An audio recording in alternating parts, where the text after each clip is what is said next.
way only because of our altruist morality. Ah, yes, but you say everybody is enslaved to everybody, yet this came about democratically, Ayn. Free people in a free country voted for this kind of government, wanted this kind of legislation. Do you object to the democratic process? I object to the idea that people have the right to vote on everything.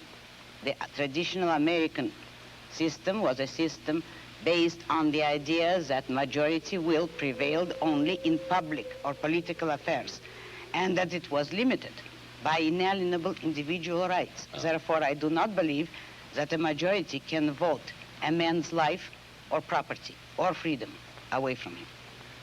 Therefore, I do not believe that if a majority votes on any issue, that this makes the issue right. It doesn't. All right. Then how do we arrive at action? How should we arrive at action? By voluntary consent, voluntary cooperation of free men, unforced. And how do our leaders arrive? How do we arrive at our leadership? Who elects? Who appoints? The whole people elects. There is nothing wrong with the democratic process in politics. We arrive at it the way we arrived by the American Constitution as it used to be. By the constitutional process as we had it, people elect officials, but the powers of those officials, the powers of government are strictly limited. They will have no right to initiate force or compulsion against any citizen except a criminal. Those who have initiated force will be punished by force, and that is the only proper function of government. What we would not permit is the government to initiate force against people who have hurt no one, who have not forced anyone. We would not give the government or the majority or any minority the right to take the life or the property of others. That was the original American system.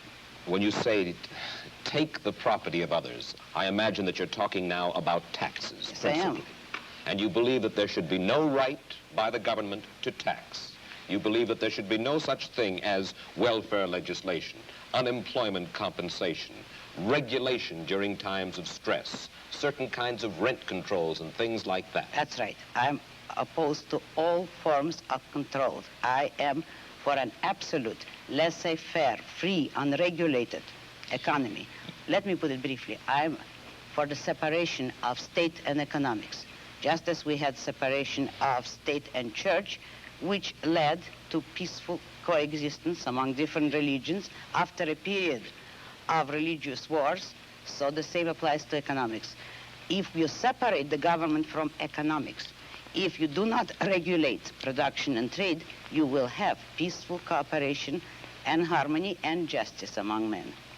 You are certainly enough of a political scientist to know that certain movements spring up in reaction to other movements. The labor movement, for instance, certain social welfare legislation. This did not spring full-blown from somebody's head, out of a vacuum. This was a reaction to certain abuses that were going on. Isn't that true, Ayn? Not always.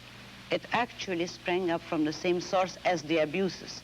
If by abuses you mean the legislation, which originally had been established to help industrialists, which was already a breach of complete free enterprise. If then, in reaction, labor leaders get together to initiate legislation to help labor, that is only acting on the same principle, namely, all parties agreeing that it is proper for the state to legislate in favor of one economic group or another. But what I'm saying is that nobody should have the right, neither employers nor employees, to use state compulsion and force. But when you advocate completely unregulated economic life in which every man works for his own profit, you are asking, in a sense, for a devil-take-the-hindmost, dog-eat-dog society, and one of the main reasons for the growth of government controls was to fight the robber barons, to fight laissez-faire, in which the very people whom you admire the most, Ayn,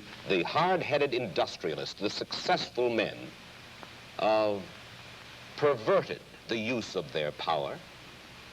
Is that not true? No, it isn't. Oh. This country was made not by robber barons, but by independent men, by industrialists who succeeded on sheer ability. And Who having, suc- of by course they ability, succeeded. I mean without political force, help, or compulsion. But at the same time, there were men, industrialists, who did use government power as a club to help them against competitors.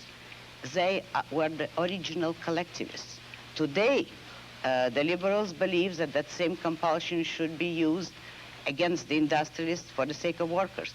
But the basic principle there is, should there be any compulsion? And the regulations are creating robber barons. They are creating capitalists with government help, which is the worst of all economic phenomena. I think that you will agree with me when I say that you do not have a good deal of respect for the society in which you and I currently live. You think that we're going downhill fairly fast. Now, I would like you to think about this question, and you'll have a minute intermission to ponder it and then come back and answer it. Do you predict dictatorship and economic disaster for the United States if we continue on our present course? Do you? And we'll get Ayn Rand's answer in just a moment.